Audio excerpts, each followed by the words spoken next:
Hi, everyone. I'm Shannon Beliveau, VP of Client Success with Connection Point. Thank you for joining us today, and welcome to our presentation about our creator-friendly crowdfunding platform. With our platform, you'll enjoy powerful functionality, support for campaigns of any size, and a commitment to prioritizing people and the planet. Plus, getting started is completely free. Don't forget that we have additional resources, including our Help Center and Crowdfundr Hub. Our hub offers exclusive webinars like this, networking events, forums, and toolkits to support your crowdfunding journey. Join us today and create your campaign. Today, I'm excited to introduce to you our speaker. His name is Brandon Rowlands, the Director of Marketing at Fulfillrite. I can't wait to learn more, and I'm excited for you guys to join us in the journey. Welcome, Brandon. Thanks for coming. Thank you for having me on. Shannon, Dina, really appreciate it. Thank you all for everybody else for joining as well. As Shannon had mentioned, my name is Brandon Rollins. I'm the Director of Marketing at Fulfillrite. And what we do at Fulfillrite is actually really straightforward to explain. We provide order fulfillment for e-commerce and crowdfunding. So people send us their inventory and then we ship it out wherever it needs to go. We've been in business for a while, coming up on 15 years now, founded in 2010, and we have two locations in the US, which let us cover most of the country pretty quickly. One being in the center of New Jersey, and another one being based in Salt Lake City, Utah, which we just opened up last year, and we're pretty excited about that. I'll be seeing it in person myself for the first time in just a few days now. So for this webinar, the big topic that we're going to be covering is just how to ship smarter, specifically how we can minimize a lot of the costs that come along with crowdfunding campaigns. And there's a lot. If you've never done this before, it's actually quite surprising. I've done it myself. Now there's a bunch of parts to that we'll be covering in this presentation. First thing is just we're going to talk about how you can save money on shipping in general. And there's a lot to unpack in that alone. We'll talk about how you can calculate your shipping costs in advance so you kind of have a sense of what you're going to go into and you can set expectations with your backers early. We're going to talk about the difference between freight and fulfillment. Sometimes you'll hear crowdfunding fulfillment will describe everything that happens after the campaign, and then you'll talk to companies like ours and we'll refer to fulfillment as what happens when the inventory is in a warehouse. Now that can be kind of confusing if you don't know the difference between how that same word is used in different contexts. We'll get to that when we get to that section. We'll talk about international shipping and what you can do and what you should not do in order to make sure that goes smoothly. Then we'll cover some services that you can use if you need a little help with some of the difficult parts of the supply chain. And then we'll talk about whether it makes sense to ship on your own or with the assistance of another company. So we're going to start with how you can save money on shipping costs because postage alone is probably going to be one of the largest expenses that you spend on a campaign, with the exception, depending on what you're making, of the actual manufacturing itself. So this is one of those places where you really want to try to cut down costs if you can. So on this slide, there are 6 different things that we can think of that will save you money on shipping if you're just mindful of them. And I'm going to spend a little bit of time on this because these points are actually quite nuanced. So starting with small products, make the product as small and light as possible without sacrificing quality. So this is really big. This is a really big point to get right. And you'll also notice this is something you have to do before you ever manufacture the product, before you have a prototype complete, when you're still coming up with whatever it is that you're making in physical form, when you're thinking about what it's going to look like. From the get-go, it's a good idea to think about what it's actually going to take to ship the thing. So if you make an item bigger than it needs to be in terms of physical size, with height and depth, or in terms of weight, you are going to pay more on postage. It doesn't matter which order fulfillment center you use. It doesn't matter if you ship on your own. It doesn't matter if you ship by US Postal Service, UPS, FedEx, DHL. It's the all of these will charge based on the size of the product. So the number one lever you have at your disposal for keeping shipping costs down is designing the product with manufacturing in mind and getting it to be as small and lightweight as possible. So you'll notice that most things that ship to you through e-commerce or in crowdfunding campaigns you back, they do tend to be relatively compact, especially for products that are cheaper. Like if you order something off Amazon, there's not a whole lot of void space in there. Another big thing that you can do in order to cut down on the cost of shipping is going to be focus on good packaging. So that's a second point here. Now here it says optimize packaging to prevent damage and keep the package small and lightweight. So I covered the small and lightweight part, but preventing damage, I want to talk about that for a minute because whether you ship on your own or you have a warehouse send orders out for you, what's going to happen is it's going to turn over to mail carriers of some sort, Postal Service, UPS, FedEx. And these are huge networks that go to a whole lot of different places, have a lot of people, and items get moved a lot, which means that items have a lot of chances to break. So conservatively, about 1 to 3% of things that ship in the mail are going to arrive broken. It's unfortunate. It's just one of those things you have to be aware of. You don't want it to catch you off guard.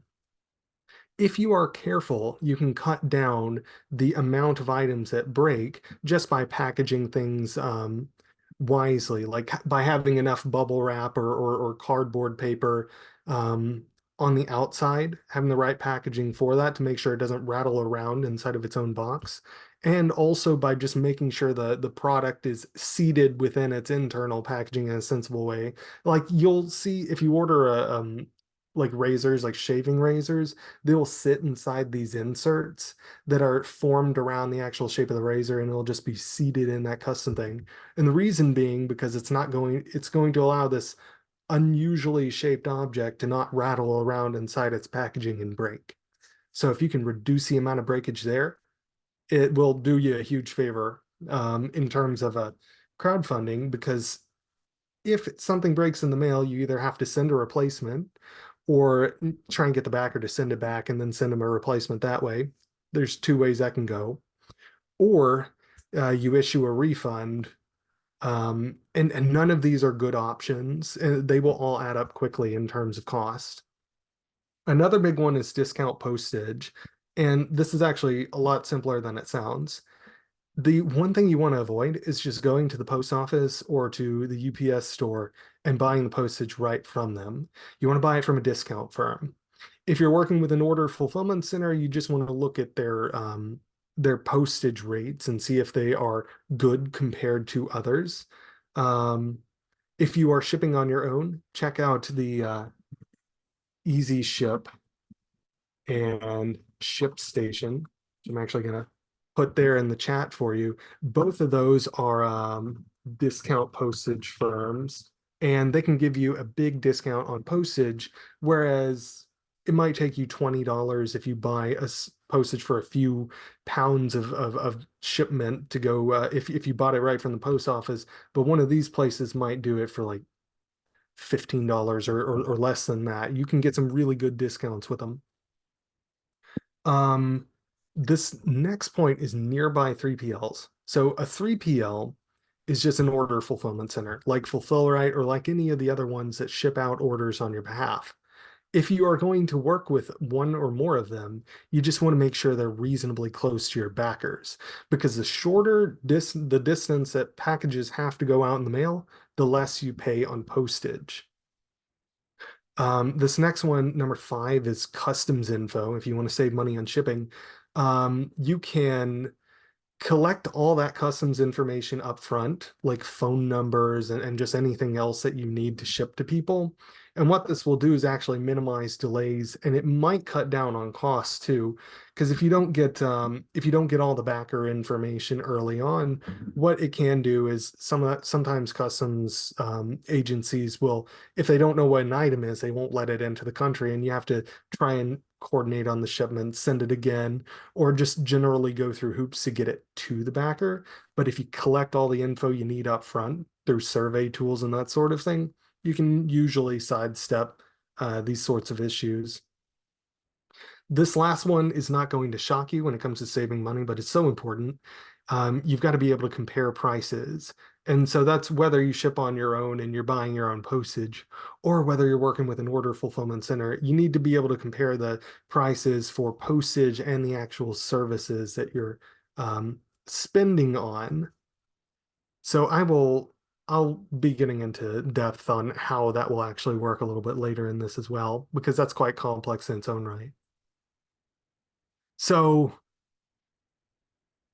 once you have this general mindset of ways that you can save money on shipping, and you know the broad strategic direction that you need to go in, the next big thing that you want to do is calculate those shipping costs in advance for your campaign, because the alternative, really, this caption here, instead of guessing and hoping for the best, is of course we're being cheeky there, but that is actually kind of your alternative, is like looking at similar campaigns and charging the same thing to ship to the same areas. It's not a good plan. You want to be able to calculate the cost to ship to people in advance.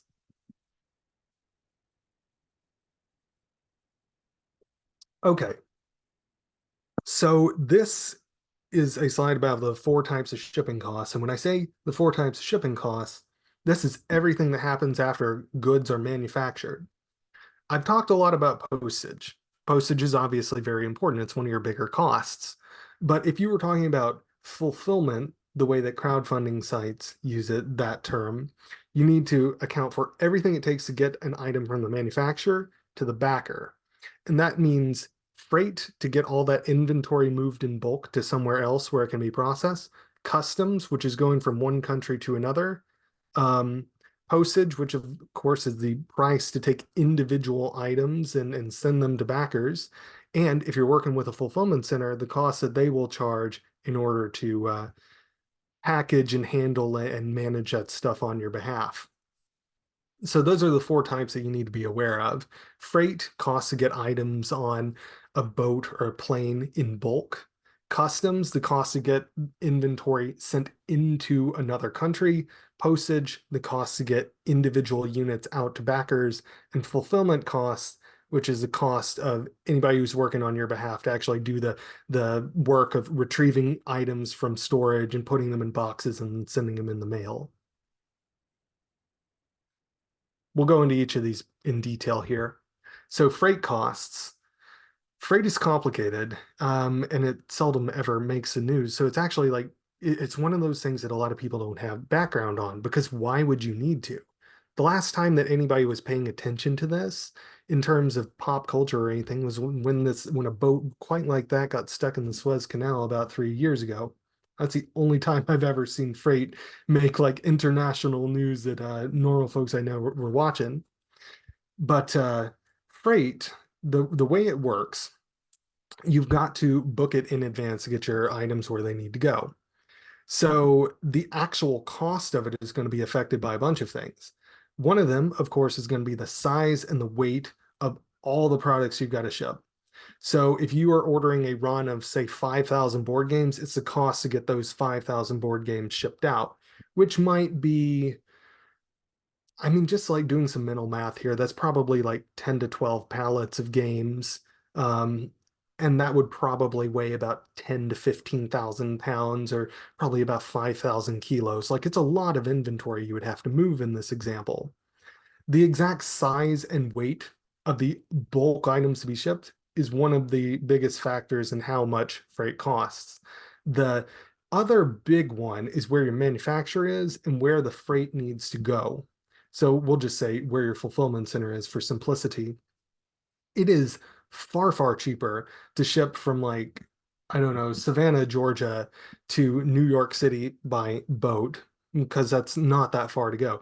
But if you've got to go from China to the east coast of the US, it's like, well, you've got to cross the entire Pacific Ocean and the goods have to go through the Panama Canal, and then they've got to go up a good deal of the Atlantic Ocean to get to where they would need to go. And that distance will have a huge impact on the cost of the freight there. So, how do you actually know how much it's going to cost? The best thing I can think of to do if you are in the research stage is check out this online tool called Freightos.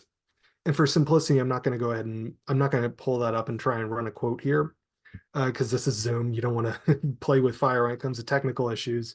But suffice it to say, it's like if you've ever booked a flight online or a hotel or something like that, you go in there, you say the size of the shipment you need to ship, what you'd be shipping, when you'd be shipping it, where it's coming from, and where it needs to go. And they'll give you a whole bunch of freight quotes that you can look at. And that will help you get a reasonable estimate of how much your freight is going to cost for different amounts of units that you need to ship. It is very, very handy to get early on in the process. Freight quotes do fluctuate based on how much demand there is for it. Really, it's a lot like airfare. It's more expensive during the holidays, but it's still useful to get that in advance, and you can run about as many of these quotes as you want on your own. You don't have to necessarily book it on your own, but you can always get the quotes on your own. So then there's customs. I've talked about this a couple of times. And for right now, I'm going to talk about the big customs payment that you may have when sending your bulk inventory, all your thousands of units or whatever, from the manufacturer to the fulfillment center. You might also see customs again when individual units go out to backers. Um, like if you're sending something from a US fulfillment center to somebody in the UK. But I'm not going to cover that for right now. That's a kind of a different thing. But when you're talking about these bulk shipments, the first thing you need to do is figure out the HS code. And the HS code is basically like in normal human terms, is just kind of a unique identifier for the kind of products you're shipping. Like there are just thousands of these numbers out there, and you figure out what applies to whatever you're selling, and then you put that on your customs forms, and they know that like tax A applies to item type B. So once you get that code, you've already done like one of the things that you definitely need to do, and that is kind of tricky if you never encountered it. I I can't remember exactly, but I think we've got a link to something that can help you find an HS code. If not, I can help you find a resource after this. Um, it's relatively easy to look up online.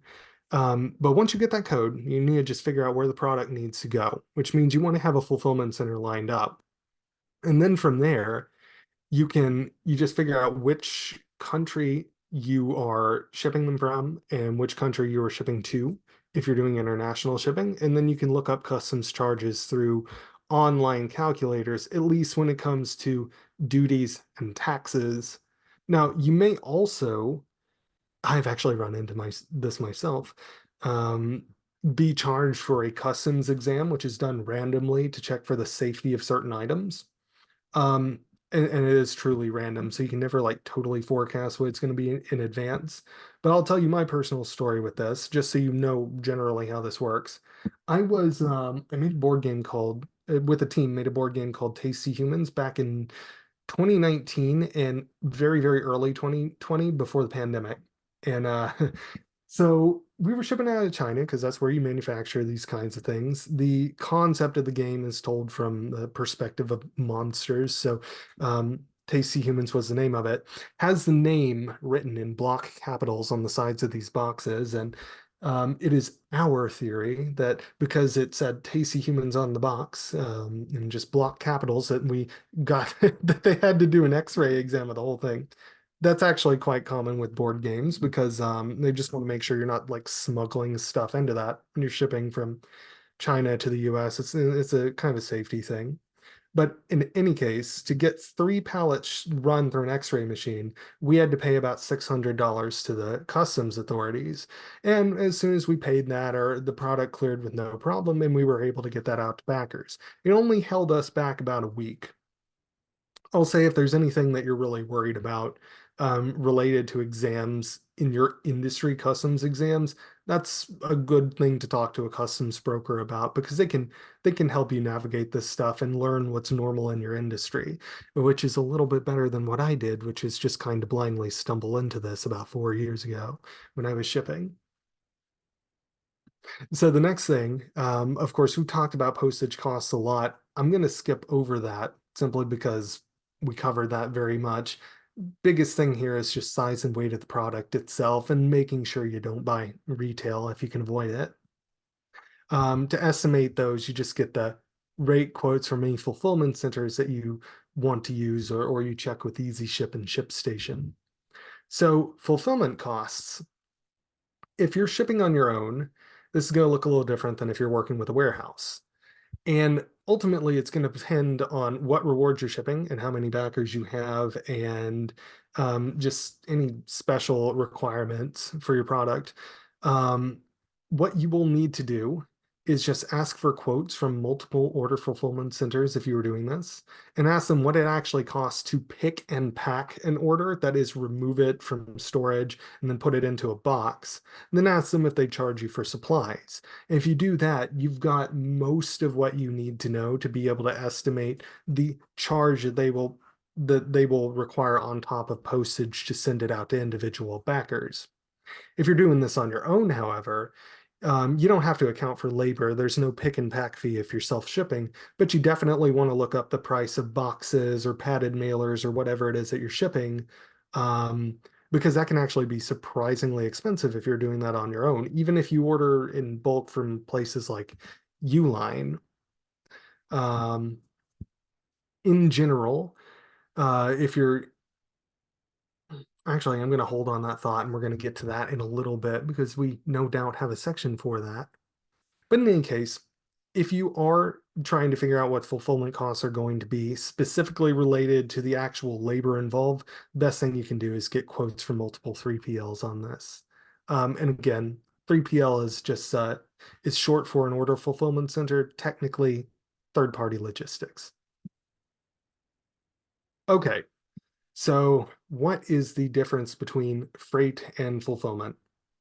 I've touched on this before, but it's just kind of useful to point out here and show you in diagram for. So the supply chain that happens after you successfully fund consists basically of 4 parts: the manufacturing, the freight shipments, customs clearance, and then order fulfillment. When companies like ours and most companies talk about fulfillment, this is what they mean, just this one at the end. When crowdfunding platforms talk about fulfillment, they usually mean all 4 of these. That's just something to be aware of so you don't stumble on the kind of difference that the different ways that people use those terms. Now, we've already defined the terms of freight and customs and order fulfillment earlier in the presentation, so I'll just go ahead and skip this one real quick. And then we'll get into international shipping in just a moment.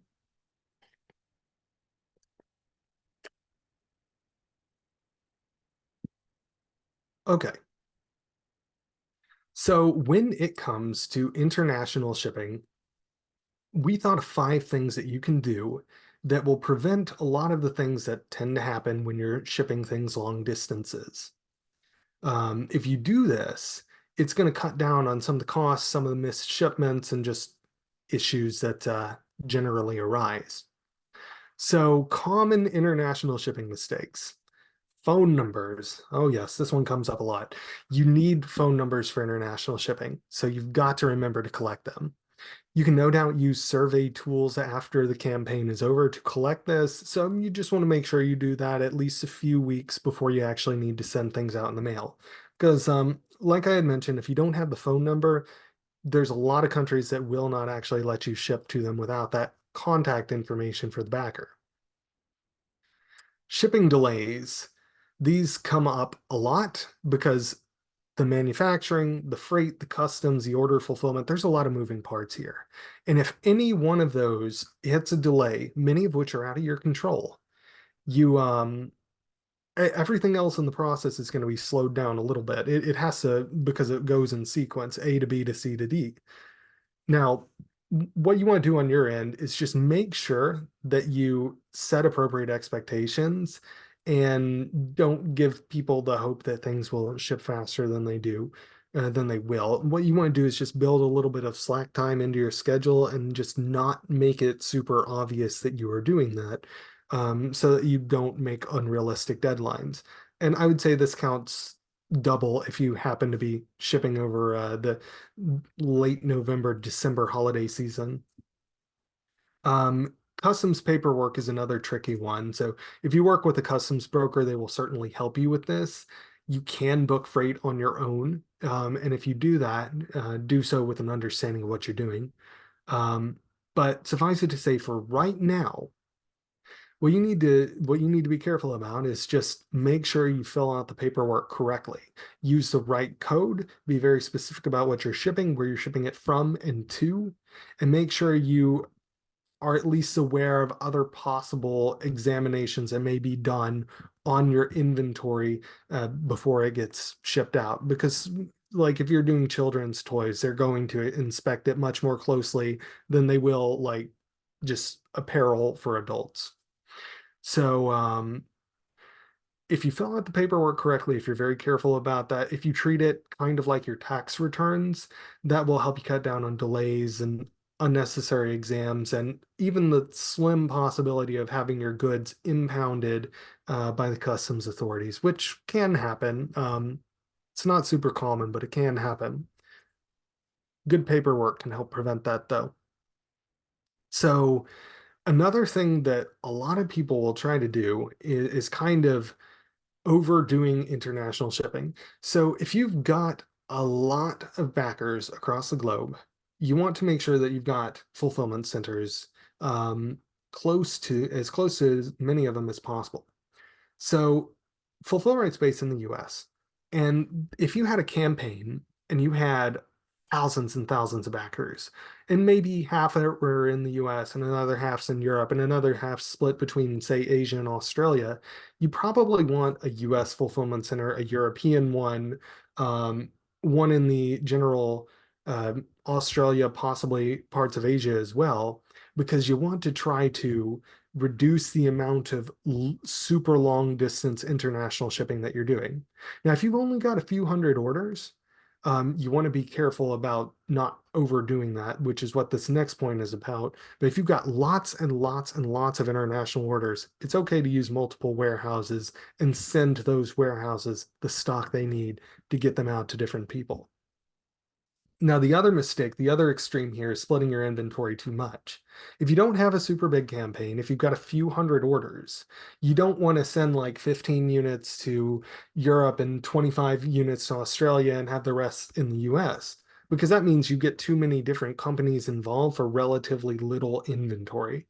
In that case, and it's a mess because you have to send freight shipments to those places too, or figure out other arrangements. What you can do in that case is actually find one fulfillment center in your primary area if you've got a relatively modest campaign, and actually ask them if they do delivery duty paid shipping.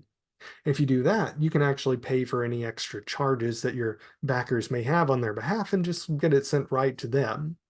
And that avoids the kind of complaint that some people have internationally when they get a campaign order and they have to pay a certain fee in order to receive the actual shipment. You can actually pay that on their behalf. It's what I personally recommend that you do if you find yourself in this kind of situation. So I'm going to go ahead and give you here a handful of sites that will be really helpful here when you're starting to ship, whether you seek help with it or whether you do this on your own. So okay, good. We've got all of these actually linked in the slides, and I'm sure that you will have access to this where you'll be able to click on that in some way. I'll just generally walk you through what these each do. Freightos is a place that functions like an Expedia for freight. You can You can go to their website and figure out what it costs to send a freight shipment from one place to another and get a whole bunch of different quotes. You can book the freight through there too, and you can do that, and you can even go without hiring another person to be your customs broker. I've done that before actually. Um, but at a minimum, fantastic for getting quotes. At a minimum, very, very good for research. Now, whether you choose to use it for the booking part, it's how much risk you are willing to tolerate yourself. It's like if you have the money for it and you just really want to make sure you're very careful with your big freight shipments, you get a broker. But if you want to do a kind of a DIY approach, you feel comfortable with it, you can book through that site as well. It's pretty cool. ShipStation is much easier to explain. You go, you can go on their website, get postage from them like you would any other site where you print postage, but they'll give you a big discount. Their website says you can get up to 89% off of some carriers. And I'll tell you that the 89% is like only in some very niche scenarios. Of course, it's a great marketing hook, but in reality, you're going to get like a 20-25% discount on a regular basis, which is pretty remarkable and would definitely be worth taking advantage of if you're shipping on your own.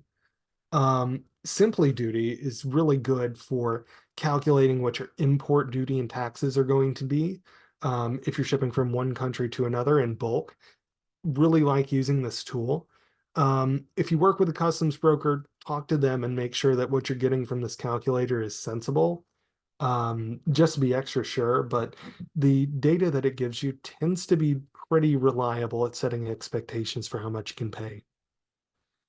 If you need help getting barcodes actually made for your products, you can order those UPC codes directly from the GS1, which is a kind of an international agency that manages that stuff.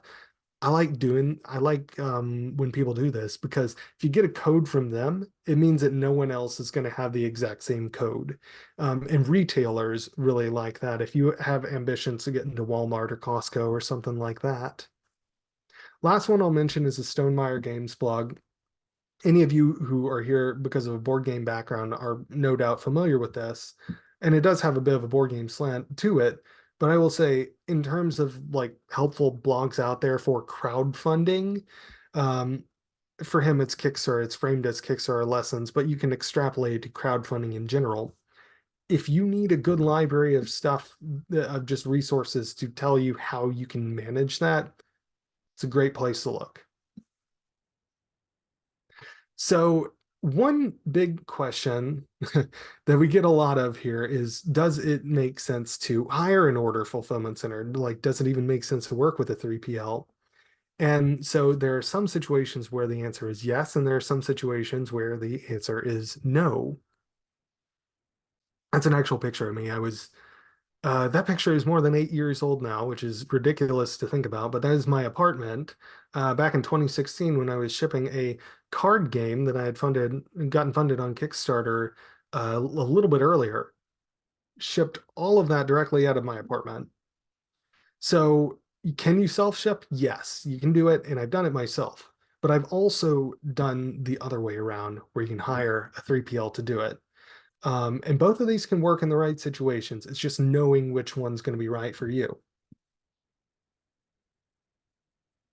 Okay, so when it comes to making this decision, if you are thinking about shipping on your own, the big questions that you want to ask are, do I have time to ship these orders? Do I actually have the physical space for inventory? Because like you can, oh, well, it won't let me go back with the clicks, but you can see this was a modest campaign in card games. It's not a very big item, but that takes up an enormous amount of space. And that's a big living room for an apartment too, because apartments tend to run fairly large in the South. But yeah, you got to make sure that you've got space for inventory if you want to do that. But you also want to make sure that you're comfortable doing all the shipping processes because what you're going to need to do is either get the inventory delivered to you and store it somewhere and then pick the right items to send to people, get the postage printed, probably I'm assuming you've got a printer at home if you plan on doing this. And you'll need to be able to get the postage made and all that stuff. And it requires tech savviness and attention to detail and like quite a bit of care. And you can absolutely do it. This is totally within your ability to do. Question is just, is it something you want to do? Is it something you're comfortable handling? And you want to ask, how does the cost compare to hiring someone else? You would think it would be cheaper to do DIY. And it certainly can be, especially for smaller campaigns. More about that in a second. But the fact is, even if you use places like ShipStation and EasyShip, a 3PL is going to have access most likely to cheaper rates. And that's because they ship so much on a day-to-day basis that one of the things they do is bargain with UPS, FedEx, DHL, the US Postal Service, and all these other carriers, try and get lower rates because it makes them more competitive. And they pass on that savings to their clients, at least to some extent, because they want to be competitive with the other 3PLs doing the exact same thing. So it might not actually be cheaper to DIY. You've got to double check this and make sure before you commit to that. I will say this works best for campaigns that are under 250 orders, because at that point, if you can generally ship on your own, and it's actually quite difficult to get started with fulfillment centers under a few hundred orders. There are some that will accept it, but the general minimum is somewhere between 250 and 500. One, where many of them will take you on, and two, where it actually makes sense. And I'll also say that if you are doing this, you want to make sure you don't have to do too much international shipping, because I can tell you from bitter firsthand experience that if you do this on your own, you're going to have to fill out each individual customs form, and that is going to take you some time because there's not really, to my knowledge, a fast way to do that on your own. And it's really easy to screw up because they're tiny little forms and there are a lot of fields, and even the slightest error can kind of be a red flag for some countries that import. But if you don't have too many international shipments, it's not really an issue. If you do want to do this, the plan that you should follow is just make sure you've got the room in your home or office. Kind of obvious, but like you really don't want to overlook this. You want to take the weekend off, get some friends to help you. Um, Ideally, don't do this alone. You want to make sure you got a label printer for it, or at least some adhesive labels, because it's just the right machine for the job. You don't want to be using like a cheap inkjet that you're going to be fighting all day long. You want to make sure you've got all your boxes and bubble wrap and supplies. Use that discount postage provider like I had mentioned. And then from there, it's just packing the items and dropping them off at the post office or wherever else they need to go. Once all those ship out, you'll get some customer service inquiries, and then you'll be handling those from there. You'll get the occasional person say it never arrived, it arrived broken, and you'll just need to resolve that. Now, if you plan on hiring a 3PL, if you want to work with somebody else, if you don't want to do all that work yourself, if you don't have the storage space, if you find that it's going to be cheaper, there's a bunch of stuff that you will need to do in order to make sure you do this right. So vet every single warehouse that you talk to for good quality service. It's like, okay, now how do you actually do that? What you want to do, um, and this is me talking more as a consumer than as like a marketing guy for a fulfillment center. Look up the online reviews, places like Trustpilot, Google reviews, and the most objective ones you can find, like Reddit as well, because it's like Reddit is a place where people tend to be very honest about this, and see if the customers in general are happy. What you want to look for in particular is obviously generally positive reviews, but you want to make sure there's not delays or communication issues, because shipping delays are they're bad in their own right, but they're also indication of like larger organizational dysfunction, and communication issues. You don't want to deal with that because there's nothing really quite as scary as sending your inventory to another company and them not actually talking to you by phone or email. You want to avoid that if you can, and just make sure that other people are getting timely responses or inquiries. Um, Another big one that you'll want to do when you're talking to these companies is tell them all about your product and make sure that you're actually a good fit. Because not every product can go in every warehouse. For example, we actually don't ship a lot of apparel. And that's because apparels tend to have high SKU counts, which mean, and a SKU is just a unique item that can be shipped. So every different shirt size, small, medium, large, extra large, every color, red, yellow, blue, green, and so on, every combination of that is a different SKU. And so if you're not set up to handle a whole lot of different SKUs, it's very difficult on the fulfillment side. If you're not specializing in that. So for example, we don't do apparel. Whatever it is that you're shipping, you just want to make sure that the warehouse company that you're talking to, the 3PL you're talking to, actually ships it well. You'll want to work with them on the shipment and receiving whenever you hear from freight and customs when a shipment is going to come in, whenever you get information related to any of that, you tell them about it. You notify them by email through their internal system, whatever you got to do, so they can plan on their end. You don't want a big shipment to show up with no warning because they might not actually have room on the floor to take it in. You got to notify them in advance. Um, you may want to decide what packaging material should be used in advance. For example, some 3PLs will default to using the cheapest possible shipping to send out an item, which like makes sense because it saves you money. But if you're shipping something like using board games as an example, you don't want to ship that in a bag.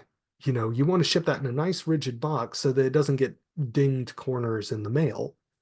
So what you want to do is just make sure you tell your 3PL if applicable here, please ship my stuff in a rigid box. And that way you can avoid any issues associated with that. You want to give your 3PL backer information that's relevant to them. Basically say this is who ordered what and where they live. Fairly obvious, but it's a little bit technical, so you'll have to work with them on how that goes. And then you want to figure out who's in charge of handling customer service inquiries. It will probably be you. You'll probably be the one answering the calls for like people whose item never arrived and that broke in the mail and that kind of stuff. But some warehouses, some 3PLs will actually do the customer service for you. So you just want to make sure you know who's going to be doing that. In general, qualities you want to look for, good quality communication. I really can't stress that enough. This is so, so important. You want to make sure the software is decent and that it integrates with anything that you need it to, because the software is probably how you're going to be interacting with the company. So it needs to be relatively easy to use. You want to make sure they've got a good system for inventory management so you can just kind of log into their portal and see how much inventory you've got in the warehouse instead of having to keep track yourself. Obviously, look for good online reviews. You don't want to get into you don't want to get into a relationship without checking into that. And you want to make sure that they work well in your niche and that their prices are reasonable. And there we have it. That is the end of the slides that we have here. I will say at this point that this is a ton of information to throw at you, so I'm sure you'll have a copy of these after the fact. And we have about 15 minutes here. I'm happy to answer any questions that you may have. Amazing, amazing, Brandon. I have everybody is able to be unmuted and ask the question, so they can ask in the chat as well. And you guys will all be receiving a recording of this as well, just to go over all this information, because this has been amazing. Thanks so much, Brandon. Yeah, this was really interesting, even for a person who doesn't run a crowdfunding campaign as me. This was really interesting and useful. And I sent some links in the chat, everyone. So in case you want to check out Fulfillrite's website or follow them on social media or join our crowdfunders Discord, all the links are in the chat. So make sure to check that. Oh, I have a question. Sure. How early should, so a little background. I have run a Kickstarter, but through a partner, through a publisher, and I'm preparing to do my own, which is a little scary. And I'm just wondering, like, how soon should I contact a company like yours? How early in the process? So first of all, good luck on the upcoming campaign. You can totally do that. You've got this. But also, I mean, you really do. You really do. But like honestly, when you're looking for information on this kind of thing, I think earlier is better. some people are kind of shy about reaching out to the fulfillment centers before they've actually got a product to launch that they can look at. I think that as soon as you've got some kind of preview page ready to go, it's a good idea to reach out to these fulfillment centers, because that way you can actually get specific postage rates, the cost of services, and all that kind of stuff you might need, so that when you are making the shipping table on your campaign, you actually can give people a reasonable estimate of what it'll cost. And if you find that every company is just coming back with prices that are way too high for you, you've got an opportunity to fix things before it's out in front of a lot of people. Okay. Okay, yeah, I looked at your form, your contact form, and it was asking questions along the lines of like how many units you're expecting and things like that. And at this point, I'm early enough to where I don't really have an idea on that, so I wasn't sure. And you can fill that out even with incomplete information. It can still initiate a useful conversation as well. It'll be 1,000,000 units. No, well, okay, that's very helpful. Thank you. Happy to help.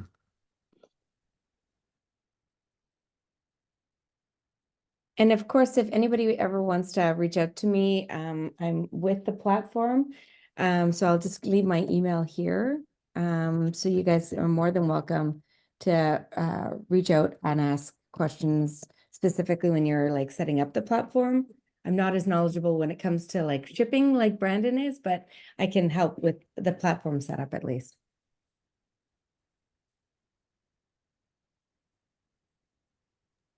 I just resent it. Oh, wait, I'm just resending it to everyone to make sure it's not just for hosts and the panelists. Thanks, Tina. Thank you. So if no one has any questions left, should we stop the recording now? Yes, I will stop that for you.